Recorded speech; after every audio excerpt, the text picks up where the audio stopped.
Om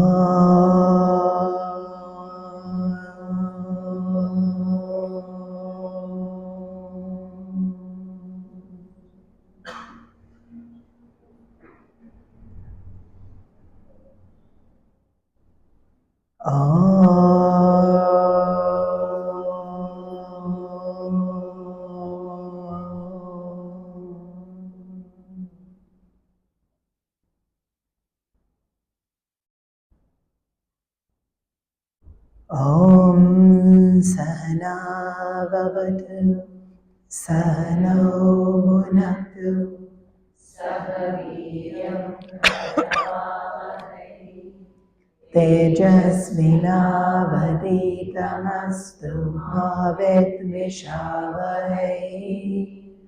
Om Shanti Shanti Shanti. Guru Brahma Guru Vishnu Guru Devo Maheshwara Gurudeva Param Brahma Tasmai Shri Gurave Namaha. Chinmayam Yapi Yat Sarvam Trailokyam Sacharacharam Tatpadam Darshitam Yena Tasmai Shri Gurave Namaha. Om Shri Chinmaya Sadgurave Namaha. Om Shri Chinmaya Sadgurave Namaha. Om Shri Chinmaya Sadgurave Namaha.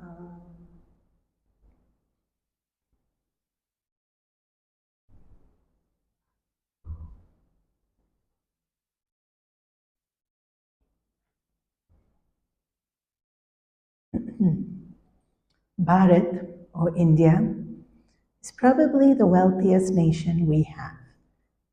How do I say this? Because right now, if you look at the economics, you'll say no. But Bharat has been invaded 17 times. That means 17 times it's been looted of its wealth.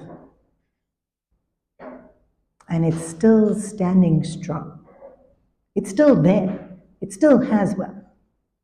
And not only does it have wealth, it has so much wealth of such varying natures that if they took away Kohinoor, if they took away diamonds, no problem. We have spices. They came especially for spices. They took away spices. You can't take away spices from India, but if they did, no problem. We have some dance, music, and again, this is not something that can be taken away. But if for some reason, no problem. We'll always have this knowledge.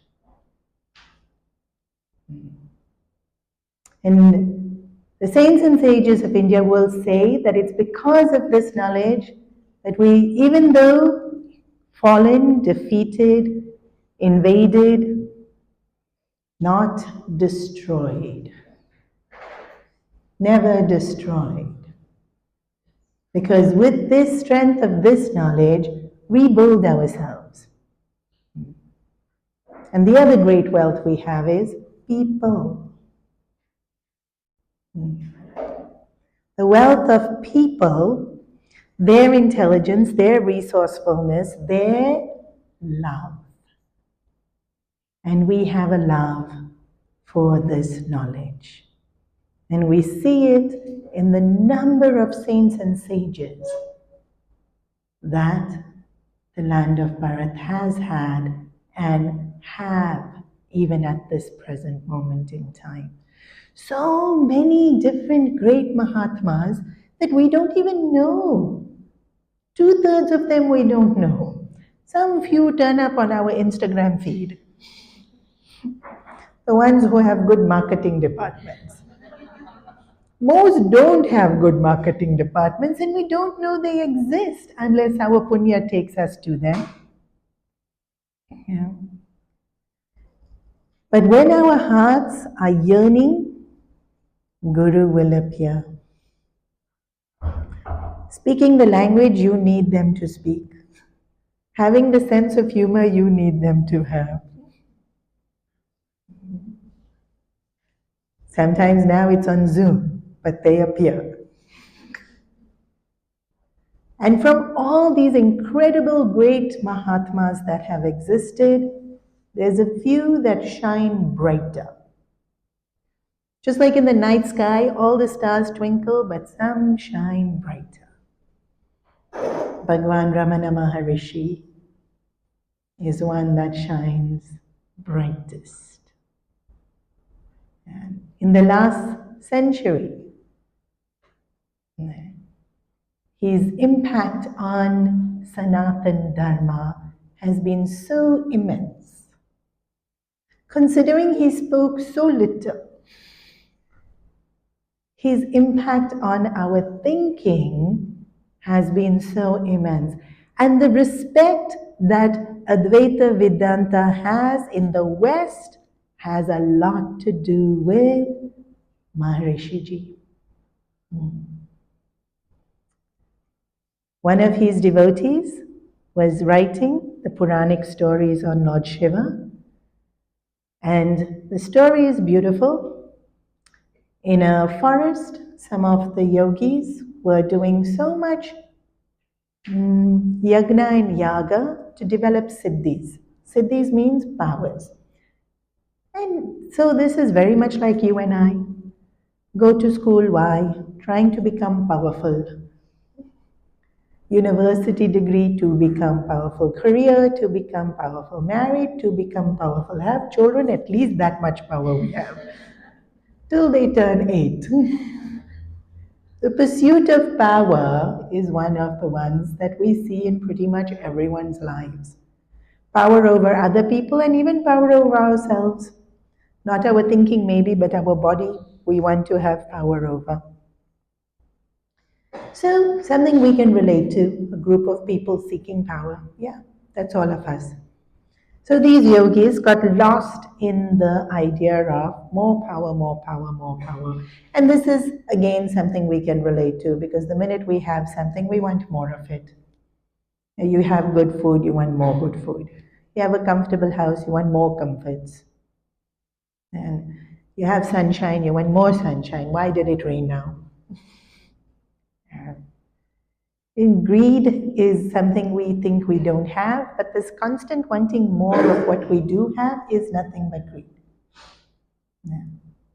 And so these yogis also, lost in the pursuit of power, became imbalanced in their personality, because the minute we become obsessed about anything, we lose sight of a full picture, and then our priorities get all muddled up. But because they were yogis, because they were invoking Bhagwan, Bhagwan with his compassion thought, let me redirect. And sometimes traffic, then you have to take you took a detour, then somebody has to, GPS has to correct you. And how does she, please make a roundabout turn. So, Bhagwan Shivji came as a very, very handsome ascetic to the forest. These yogis doing their havans looked up at him, not at all interested. They went back to doing their. Bhagwan comes to us many times. We look up, no. Nahi chahiye, nahi chahiye. But Bhagwan himself is standing there in whichever roop. But we so fixed on our desires, we so fixed on our preoccupation, our vasanas, that we don't even notice. Sometimes turn away. But the wives noticed, because he had six-pack. Wavy curly hair, beautiful features. Beauty attracts us. And their husbands were ignoring them. So then they'll be noticing. So they all followed. He was giving satsang only, but they all followed. Then when the yogis wanted to do something and they needed their wives to help bring something, the wives would go, "Hey, what is this?" They got so angry they went in search. Where are the wives gone and who is that ascetic that distracted them? And in the meantime, Vishwamohini appeared. Vishwamohini is of the roop of deluding. Purpose of Vishwamohini is to delude, to distract. And so when Bhagwan sets out to do something, Bhagwan will be successful. Then all the rishis seeing Vishwamohini thought, so beautiful. They forgot about their wives, they forgot about the ascetics, they were following Vishwamohini in the forest. And then this is also something Vishwamohini does, poof, disappeared. So often in our lives, something beautiful, something shiny, something enticing, and we follow, we pursue, we pursue. And then when you get close enough, it's nothing. No substance is there. Or it just always remains out of our reach. But at this point, these rishis thought, no. First he came and distracted our wives, now she came and distracted us. Something's up. And it's his fault only. So they went straight to the ascetic and they used all their siddhis. And their siddhis were extensive. They've been doing their yagnas and yagas for such a long time with single pointed attention. They do have many siddhis. So we have amazing weapons that we read about even in the Mahabharata and the Ramayana. With the chant of a mantra, that one arrow can become 1,000 arrows. With a chant of a mantra, that arrow can become a snake or a tiger or rain or lightning. And they knew all. But whichever weapon they charged at him, it would reach this close and then fall like flowers at his feet. Now, if you're seeing this happen with your own eyes, you start to realize, doesn't matter how much power I have, this power is greater. And so it clicks into them that this is Bhagwan himself. And so they all bow down. And then Bhagwan smiles and teaches them that in the pursuit of power, we cannot find what we are looking for. In the pursuit of our desires, we cannot find what we are looking for. And when the devotee got to this bit of the story, when Shivji has to speak, Sri Murganath, I think is his name, he thought, I can't write this bit. How can I write what Bhagwan Shiva said? Because it's not said in the Puranas. Just it said, he enlightened them. So he goes to Bhagwan Ramana Maharishi and he pleads, you please write what Lord Shiva would have said. And actually Maharishi Ji hadn't written anything. Zero. But he agrees. And so this is the first time he composed these few 32 verses on Upadesa. So till today, if you go to Ramana Maharishi's ashram, this is sang every morning, every evening. After this, he composed one other, we call it a text, Sat-darshan. Other than that, he's never put pen to paper. This was originally composed by Bhagwan in Tamil. And then later on it's been translated. We'll be using the Sanskrit version. And I don't have the book here, but we do have copies at the back. And for today's verse, I know the verse. So y'all can check in your book to see if I'm chanting it right. Please make sure I'm chanting it right.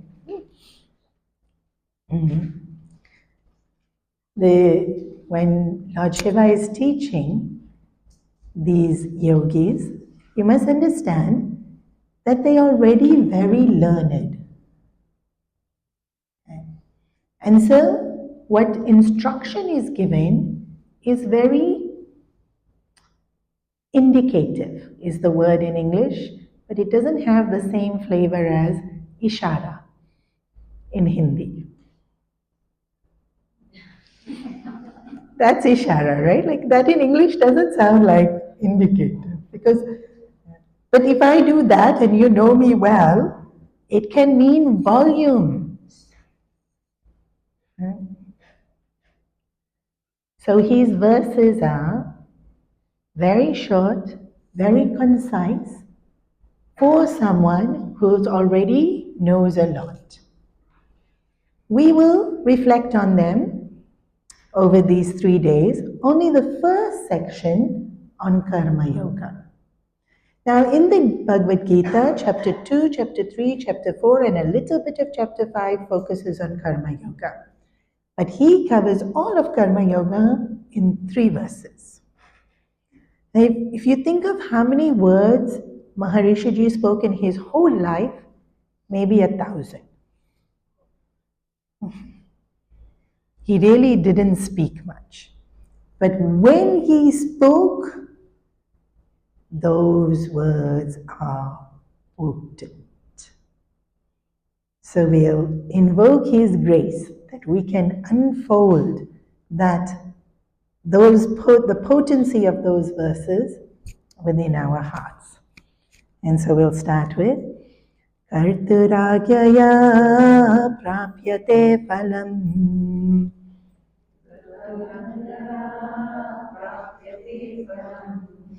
Karma kim param karma tajjadam.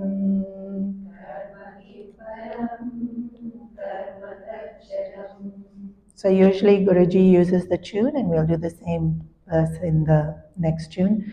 Karturagyaya prapyate phalam.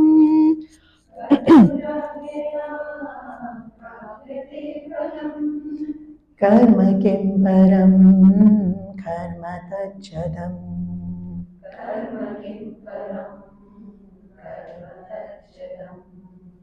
Whenever we start a text, it starts with an invocation. But as I mentioned, Bhagwan Maharishi was very precise. So he doesn't use a separate verse to invoke Bhagwan, he uses one word, Kartu. The first verse of Upadesa is the invocation of the Supreme. Kartu means creator.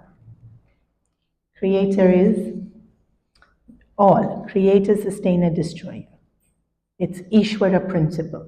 Yeah. And so in the first verse, even though it's giving us the explanation of the verse, it's always also an invocation. Karturagyaya prapyate phalam. By what is ordained by the Creator, we get the results of our action. Such a long sentence in English. Okay. So, action, karma. What is karma? Have you thought what is action? Always interesting to define words because we use these words so often, all the time. Yeah. But what is action?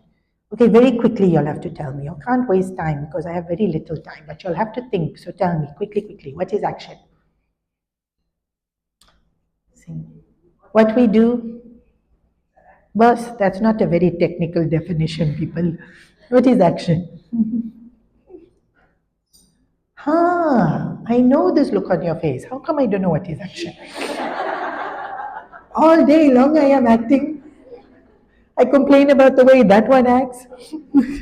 But I don't know how to define action. Terrible. Singapore failed.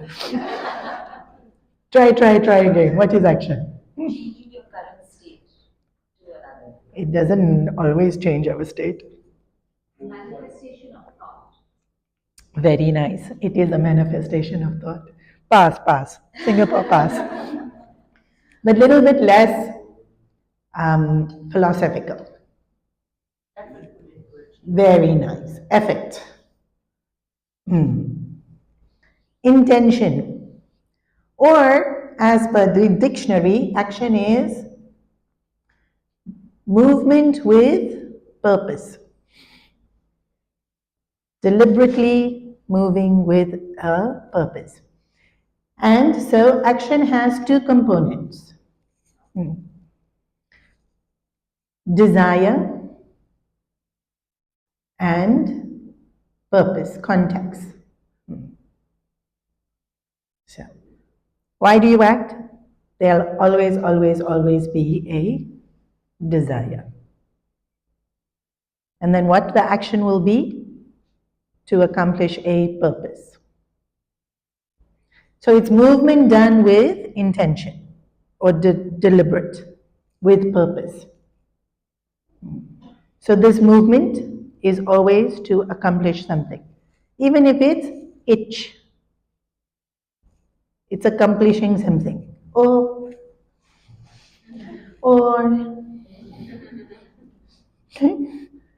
there's a purpose.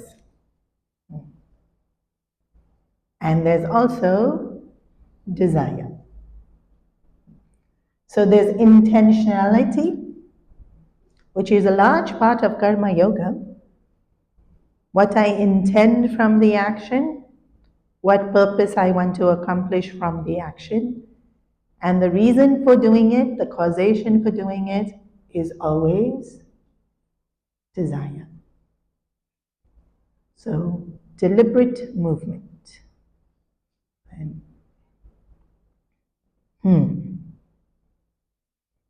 And so, all of our lives, action. That's what we're doing, right? Every single moment of every single day. Even sleeping is action. Even zoning out, you're still doing actions. Sometimes just sitting is action. I've zoned out.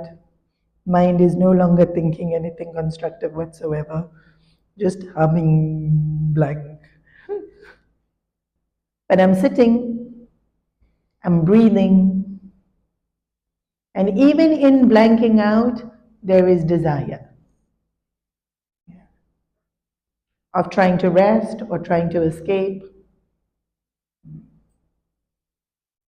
So, constantly we are acting. Since we are constantly acting, that's the best place to start understanding who we are and what it is that we meant to be doing.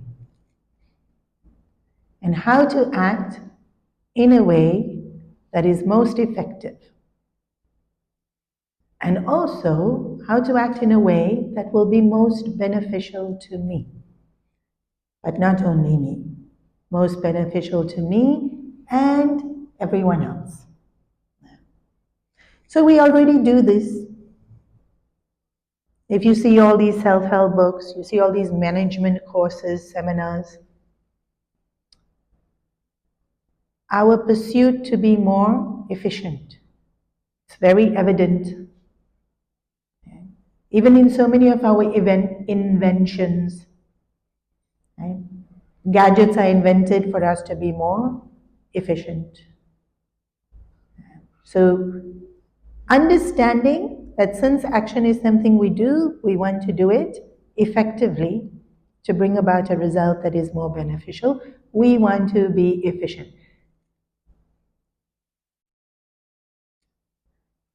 And then the other part of action, so one is this purpose and desire, and then the second part of action is our belief. How does belief fit into action? May not be obvious, but even something as simple as I am uncomfortable, I walk. Belief that that movement will bring relief to the uncomfortableness. Yeah. I go up and speak to you. There'll be some beliefs. that you are a decent person and you will speak back.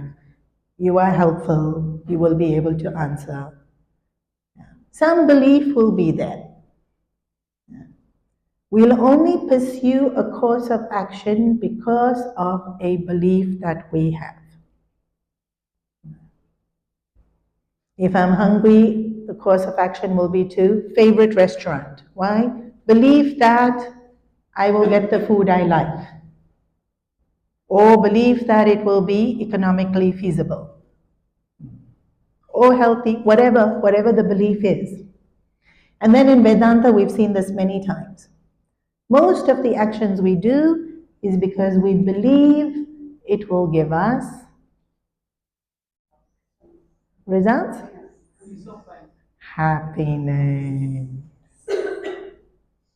Yes, results.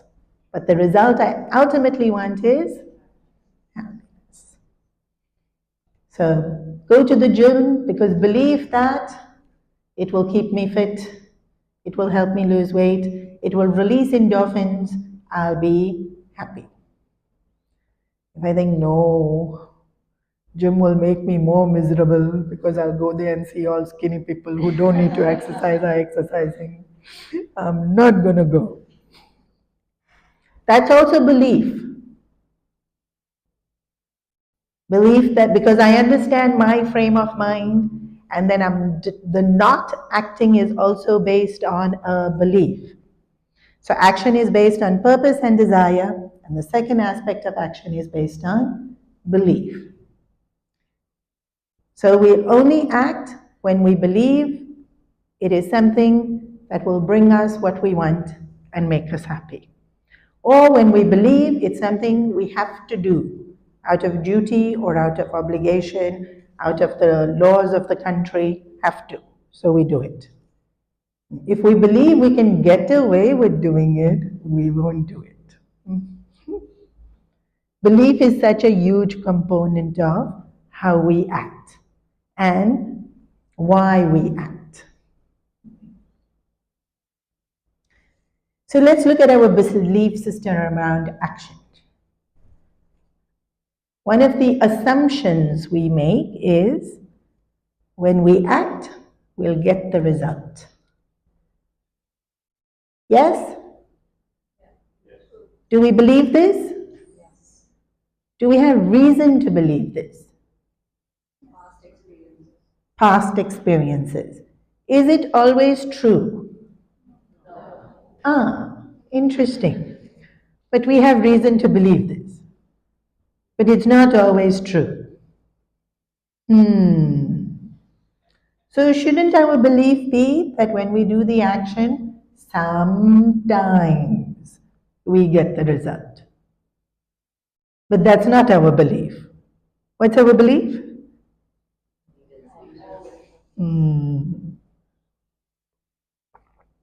If we believe the wrong thing, that's a great way to become miserable. We'll create formulas of how to be happy and how to be miserable. And how to be miserable? Believe the wrong thing. Interesting, because when I said, is it true? You all said yes. And when I said, does it always work? You all said no. This is one of the tricks of Maya. Knowing we don't know. Even while knowing, we don't know. You already knew it doesn't always work, but you didn't know. What is one of the beauty of this knowledge?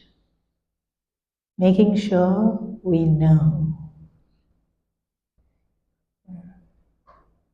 Actually know. Because remember, if it's a belief and then it doesn't work, we're incredibly disappointed and disillusioned. But it was a belief, it wasn't a truth. Even that we know. We know it wasn't a truth, we know it was a belief, and yet it creates so much agitation in us. So, karturagya prapyate phalam.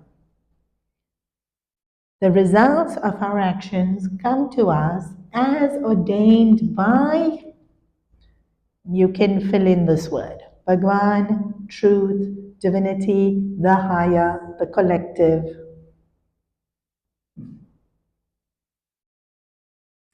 The first line is not, results of your actions come depending on what you did.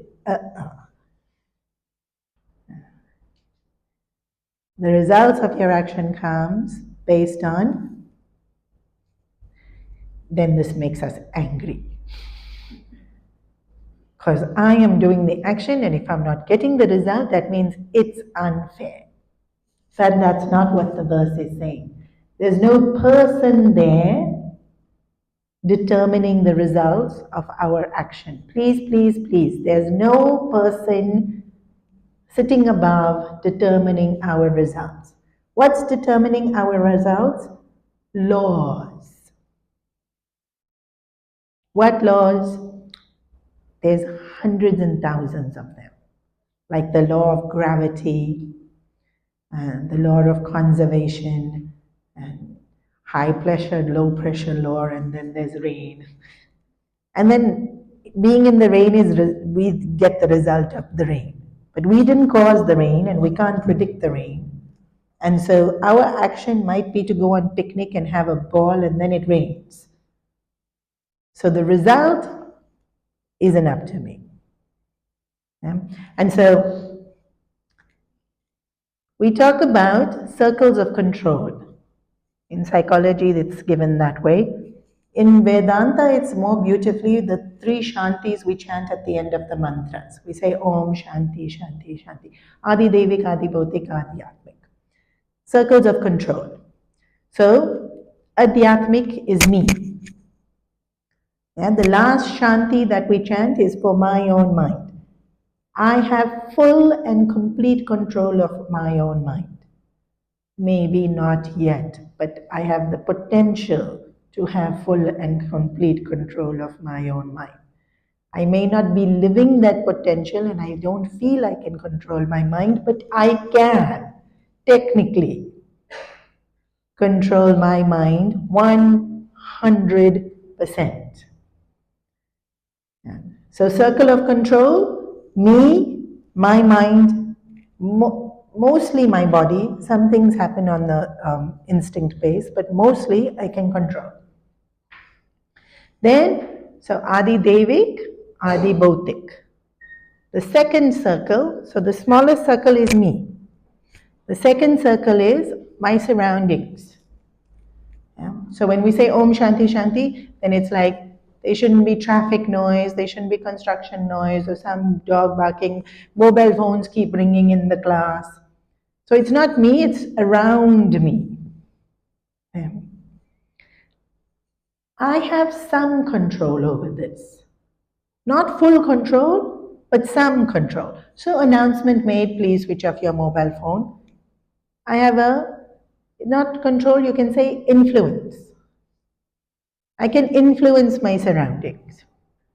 Right? I can put double glazed glass so the sound from outside doesn't come inside. Can I control the noise? No, but I can control to some extent that it doesn't come in. So I have influence over my surroundings, but not total control. So Adhyatmik, full control. Adi Bhautik, some potential control, some not in my control. Adi Devik, zero control. What's Adi Devik? The first Shanti is for the heavens, the planets, the universe, the weather, the seasons. This I have zero control over. But it affects me. When the sun is shining so beautifully in Singapore, most of us are happy. We complain, it's so hot and it's so humid, but we're happy because the sun is shining. Then if you go and live in London for 3 months and the sun sets at like 3 o'clock, they have seasonal depression disorder. Why? They don't see the sun. Things affect us. Maybe we don't have a disorder, but we'll complain. Such a dull, dreary day. Haven't seen the sun the whole week. Here you'll never complain that in Singapore. In Hong Kong last week we were complaining. Haven't seen the sun the whole week. Why? Because outside circumstances have an influence on us. When everything's very festive outside, we also become a little bit more perky. When COVID just happened and everybody shut their windows and shut their doors and shut everything, then everybody's super scared. We also become super scared. Outside affects us.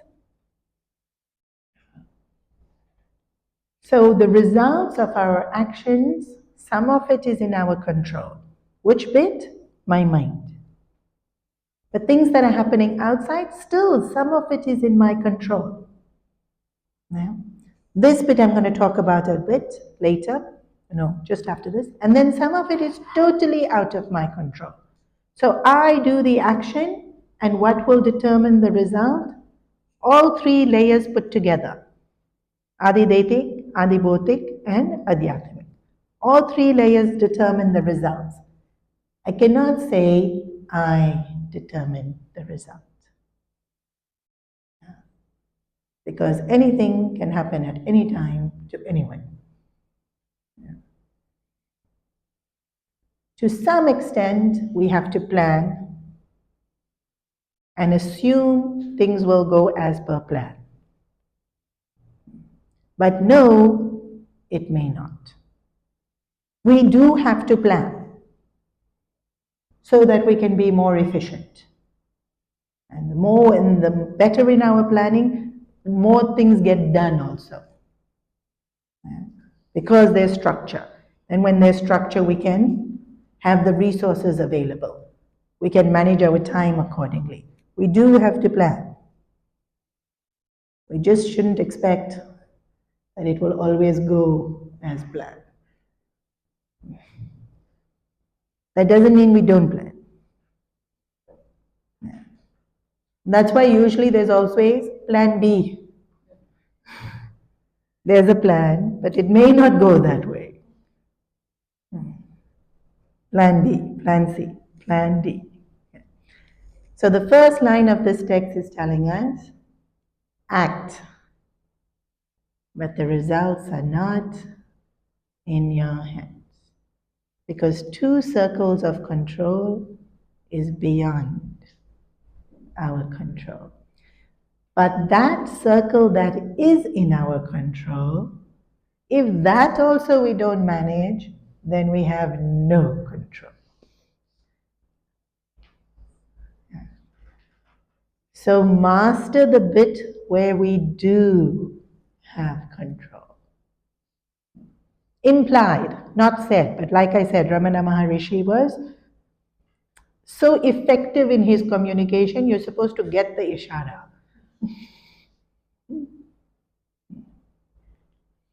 And then he said, Karma tad kim param. How is action supreme? Karma tad jadam.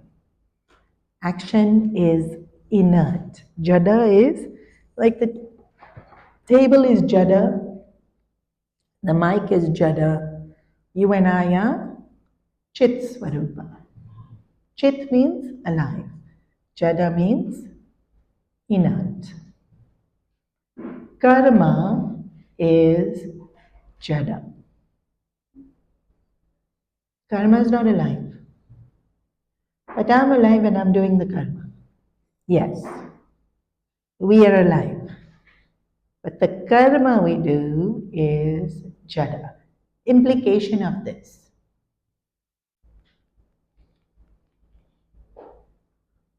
should I tell y'all? Y'all should think a little bit. Implication of this. What does it mean that karma is jada? Action itself?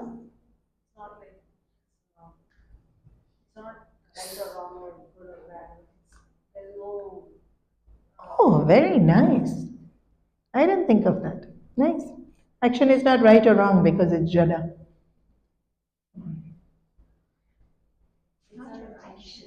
Huh? Huh, but jada, focus on jada. Don't focus on right or wrong. Or the intention is not enough? Debatable. But I won't go into that because then it will sidetrack. Think. Implication of action is inert. It's not real. It's not real. Okay. Is table real? No?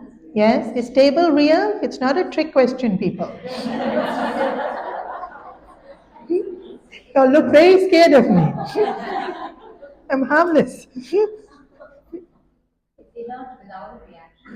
It's inert, correct. My question was, is it real? Yes. Yeah. Then action is inert. It's as real as the table.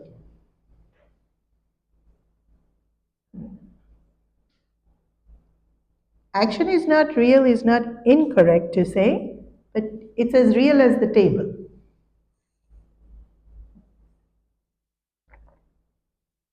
So if you think the table is real, then action is real. If you think the table's not real, then action is not real. Up to you what to choose. More. Actions can be done by machines also. It's inert. Yes. Action is inert. Maharishi Ji said, we are not questioning. Absolutely right. Action can be done by machine. Proof that it is jada, inert. Very nice. But what does that mean to you and me? That action is jada. Think.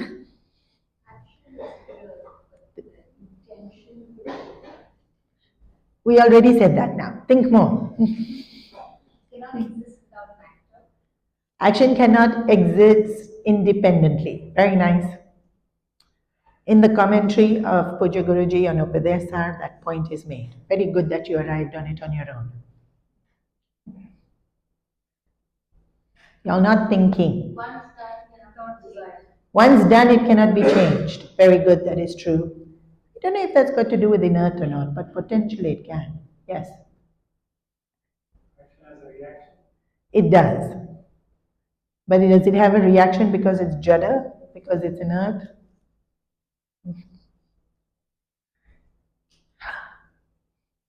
What are you thinking? I'm just kind of trying to relate it to life. Because in chemistry, when we learn inert, it means that there's no, like something cannot have any reaction in that.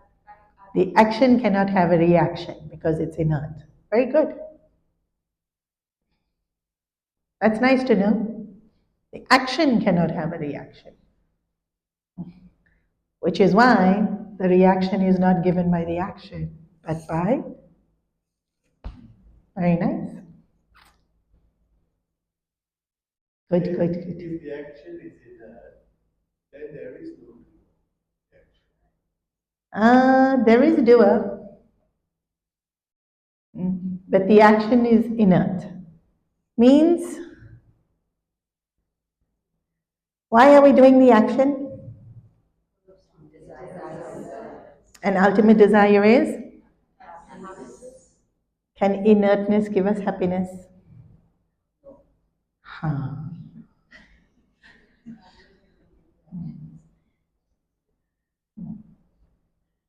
Also, it cannot solve your problems. Action being inert means it has limited capacity. It is, and so the line in the mantra is, Karma kim param. How can you say action is supreme? Yet, in our belief system about action, we will say, yeah, if you act correctly, you will get the results. Yeah. And Gita itself will say, you have to act. And you have to keep acting. There is no excuse under the sun for not acting. Yeah. So we do have to act, we have to keep acting, we have to be very efficient in our acting, but action is not going to give us what we want.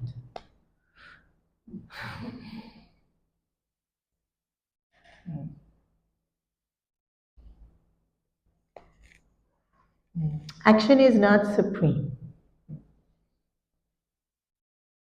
And then earlier we spoke about the influence of control, right? The circles of control. So, in terms of the circles of control, there's me doing the action, or you doing an action. And then there's the reaction born out of your action and my action. I mean, let me use another word. There's a consequence. Or it could be my action, you react.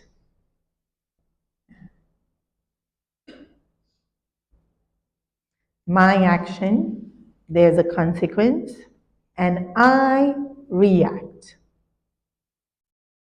So there's action, consequence, and reaction. And what is this reaction to? The consequence. Or the person doing the action. In the case of I act and you react to me.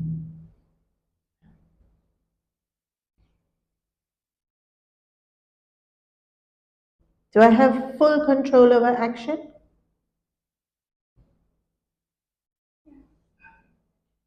Remember, 3 circles go to give me the consequence.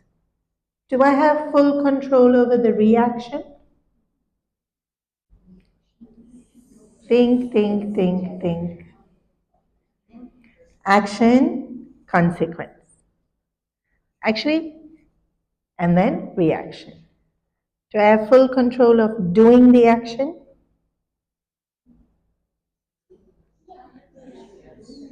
Do I have control over the consequence? Do I have control over the reaction? While doing the action, I have full control over what I am doing. Consequence of that action, I do not have control over. Some. But reaction to that action, I have full control of. Why? Because the reaction happens here. Yeah. Reaction is what I am feeling and what I am thinking about the action or the consequence.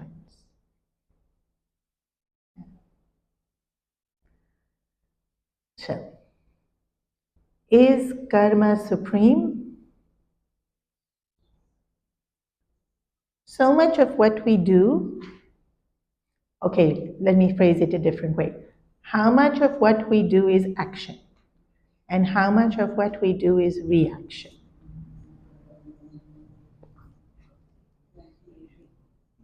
28? 20/80. Which one's 20? Action is 20%, reaction is 80%. Anyone else? 50/50? Only you can decide. But 20/80 is more closer to the truth. Even how each one of you are responding to what I am saying in this last hour, you are all doing the action of listening, hopefully.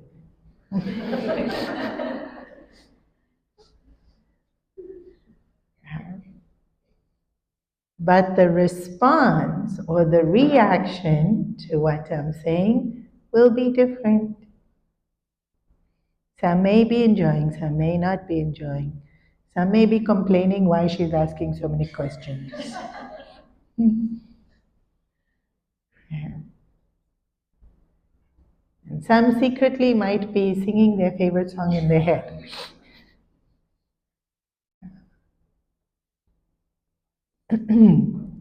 What are we experiencing? Are you experiencing the listening? How much are you experiencing the listening? And how much are you experiencing your own thinking about what you are listening? 2080 is realistic. Yeah. Then how can action be supreme?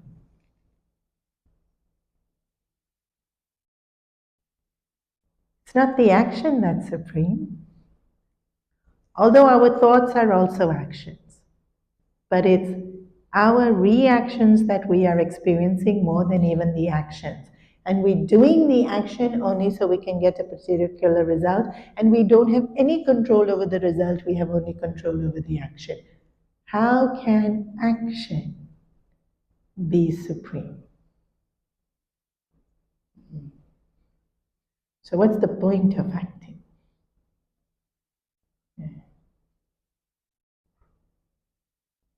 What is it? What is the point of acting? Desire fulfillment, even if it doesn't get fulfilled. Yes. And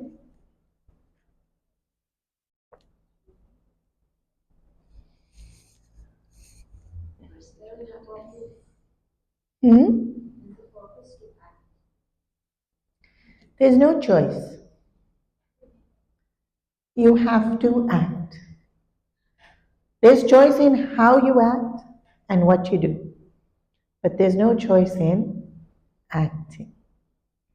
But the more we understand action, the more we understand its purpose and how it works, the better we'll be able to do it, and the less we'll be disappointed because we'll know what it can give us and what it can't give us.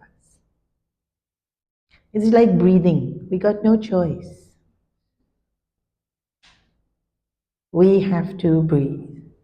Acting too. We've got no choice. Yeah. Okay, we almost complete. Any questions?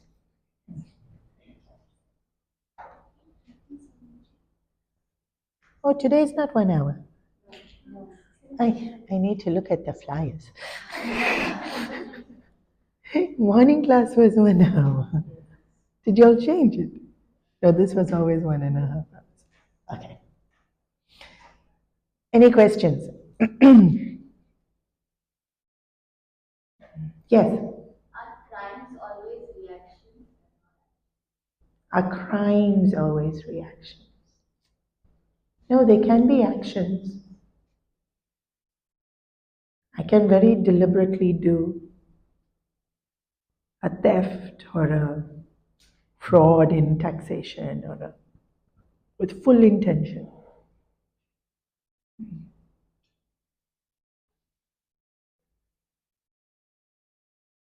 When you say it is ordained, so are we not talking about fate? Yes, when actions are ordained, it seems like fate. Okay, I'll touch on that. Any other questions? How will we let go because of previous vasanas do something? Action depends on our previous vasanas. The action itself is on the previous vasanas. Okay. Karturagya ya prapyate phalam. Our actions are ordained by the Creator, makes it sound like it is destiny. I did say it very briefly though. I just said it in one line, that the thing determining the outcome of our action is not a person or an entity, it's laws. Yeah. So the easiest example to use is fire is hot. That's the law. You can say it's a statement of fact. Yeah. Now, I touch fire. Outcome? Yeah. Burnt or warm? Sometimes it's not that hot, right?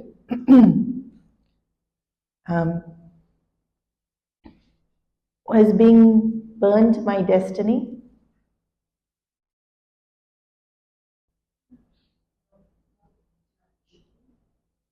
It's not a trick question. I promise you, I will tell you when it's a trick question. I got burnt. Was that my destiny? Why did I get burnt? I touched fire. And the law is fire is hot.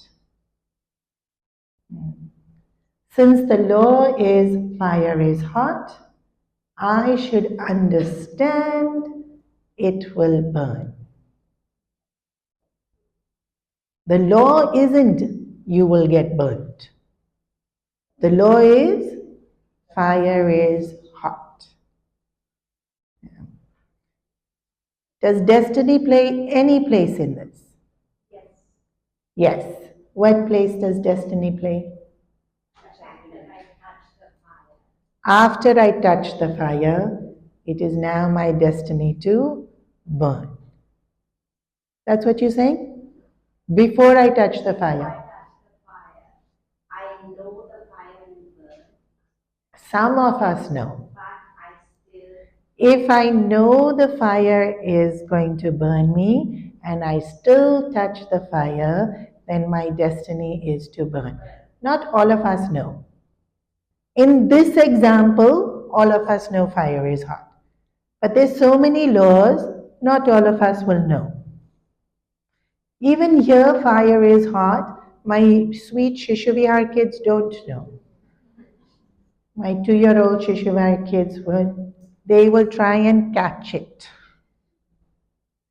The flame. Why? They do not know fire is hot, therefore they will not know it will burn. So is it destiny? Actually, it's not destiny until I've touched. Once I've touched, the law will play out. In this case, I burn straight away. In some cases, it doesn't happen straight away.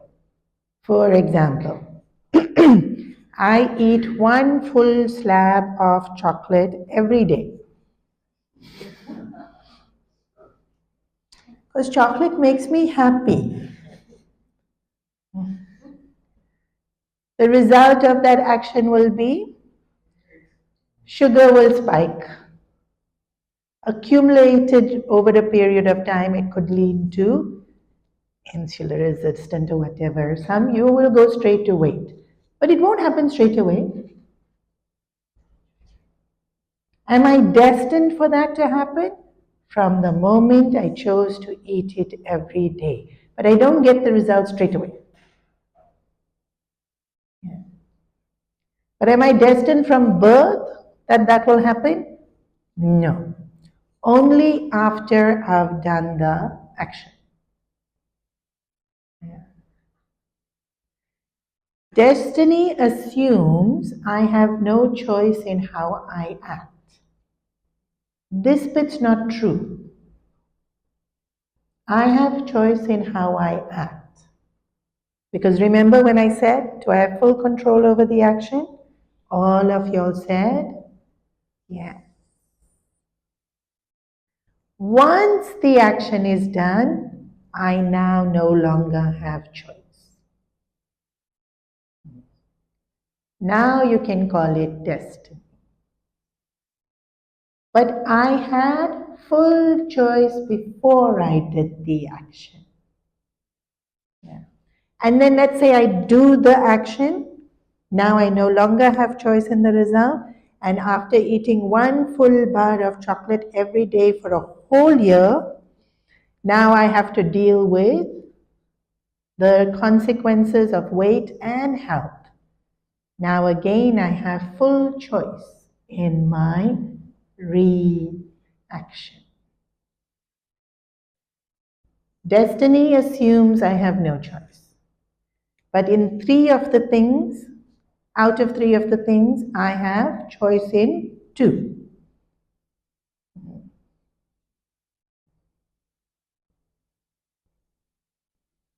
Ordained by him just means that there's very many variables that I cannot foresee.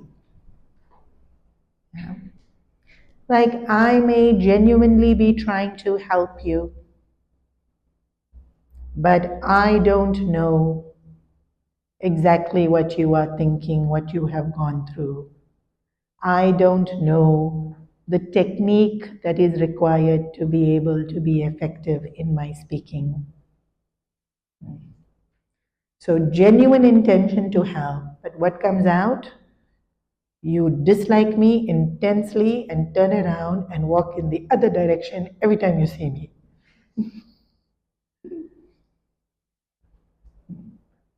That might happen, even though I genuinely wanted to help and tried to help.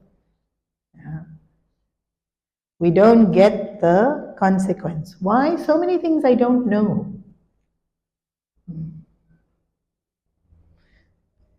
As we get older, we'll see things we did in our youth where we thought we were being so smart, and then now we know we really weren't being so smart. Yeah. We were a bit naive. We were a bit arrogant. We were a bit reckless.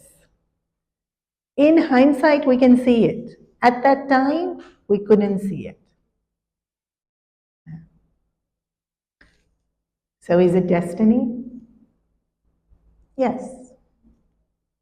After I've done the action, I will get the result. Determined by all the variables that I know and even those that I don't know. Can I choose what to do in this very moment of time? 100%. Her question was, vasanas will determine how I do things. If I have coffee every single morning, then tomorrow morning, when I wake up, I'm going to want coffee. Will I have it?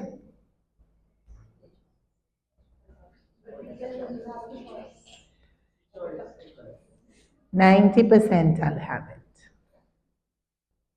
But there's that 10%. Maybe I got medical test and I have to go. What do they call it? Fasting. Then I don't have it.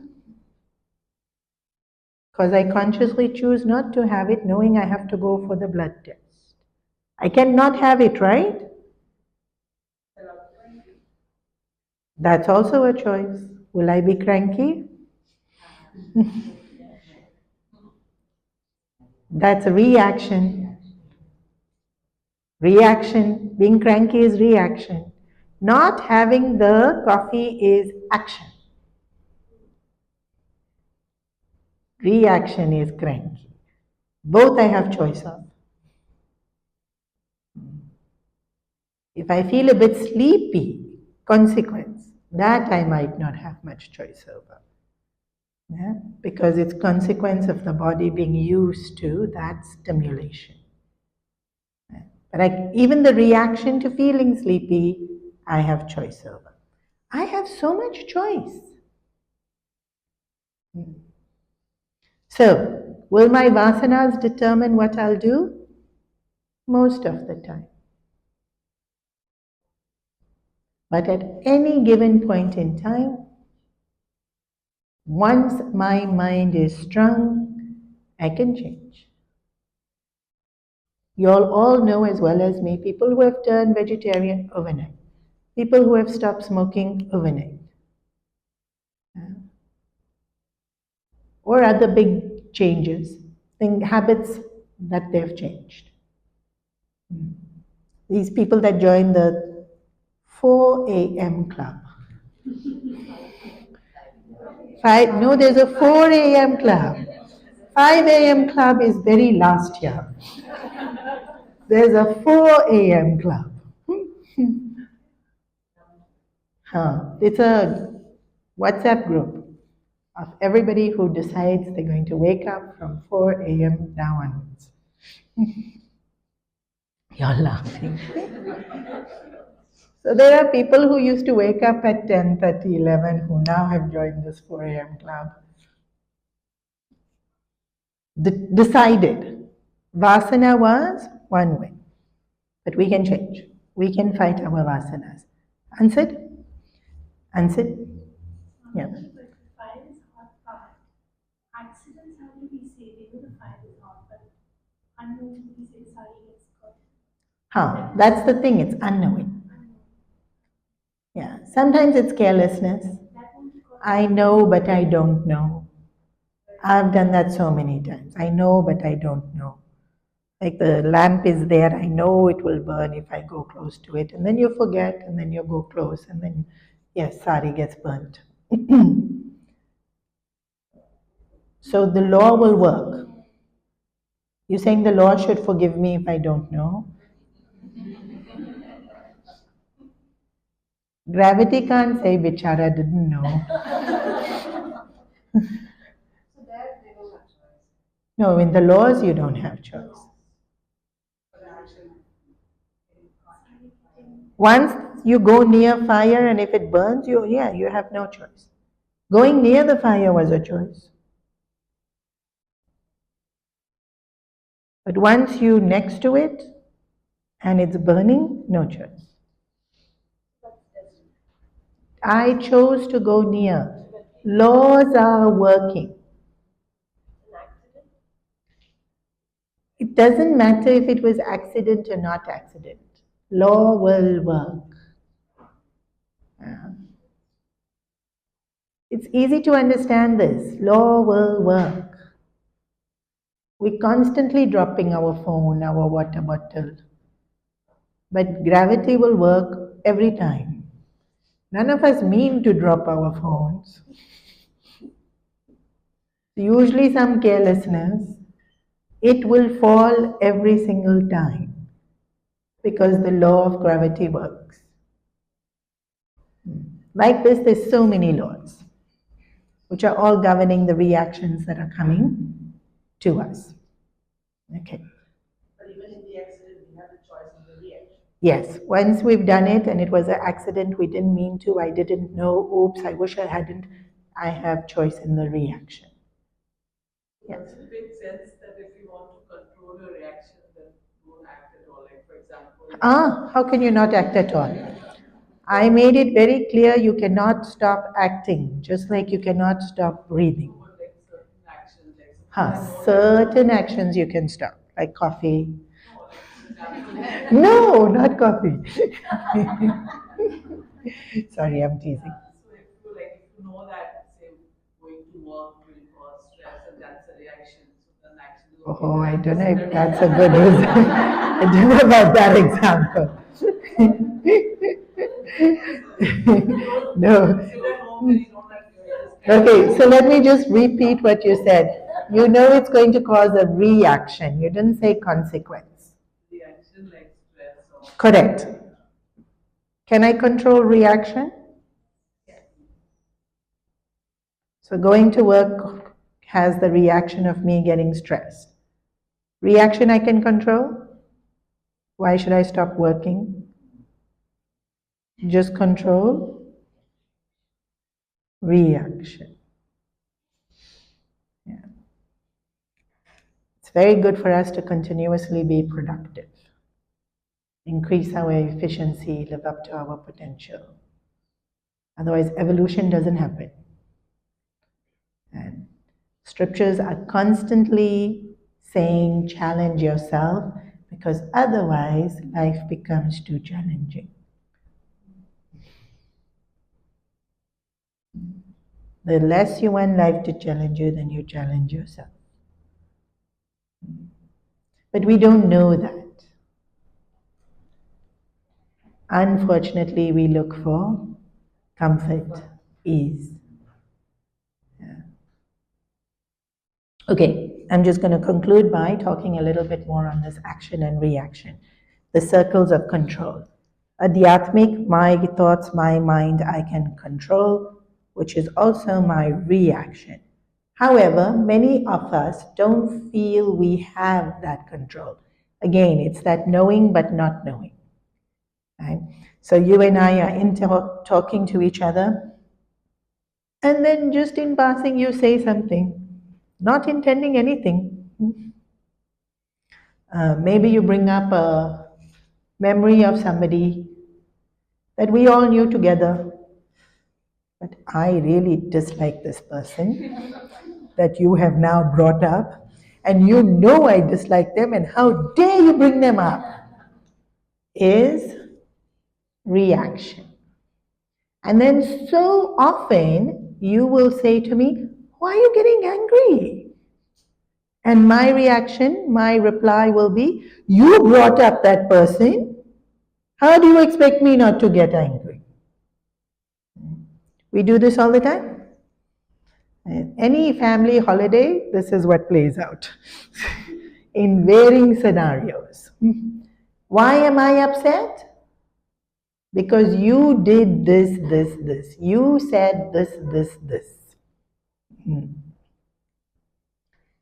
Very often we react and we blame our reaction on the event or the person.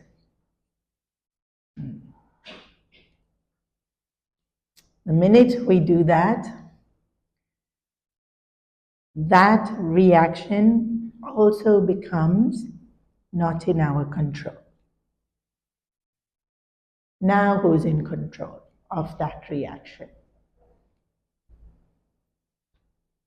You are. So let's say you brought up Jeff, and I am so angry that you brought up Jeff. And then now, because I am so angry, I'm blaming you for bringing up Jeff. You can say more about him. Just to... Don't siblings do this all the time? Yeah. And now they have full control over me. How do they get full control over me? Because I gave the control to them. Yeah.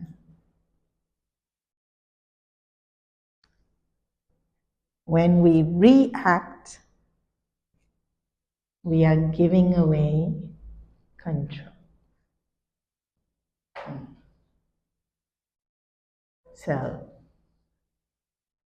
here,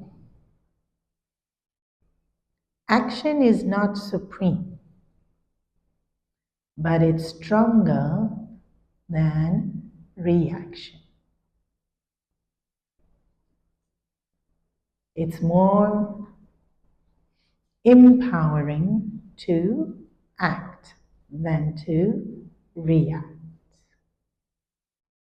And so in this journey of action,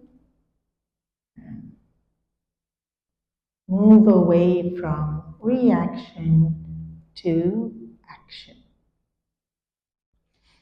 Earlier when we said 80% is reaction, 20% is action. This is true. But then it makes us highly emotional. And the more emotional we are, the less objective we are. Emotional thinking and emotional decisions are on this list. Which list is this one? How to be miserable.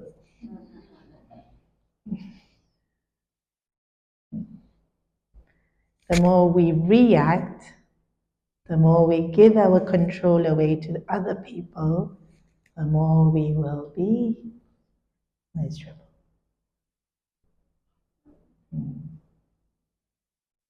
Okay, now we'll really pause here for today.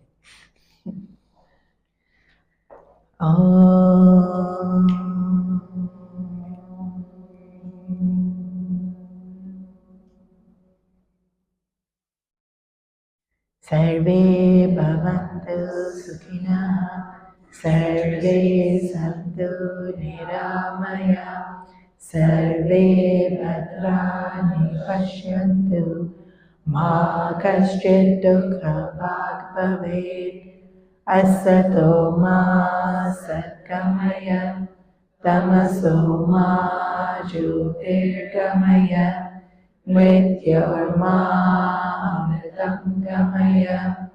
Om Purnamada Purnamidam Purnat Purnamudachyate Purnasya Purnamadaya Purnameva Vashishyate. Om Shanti Shanti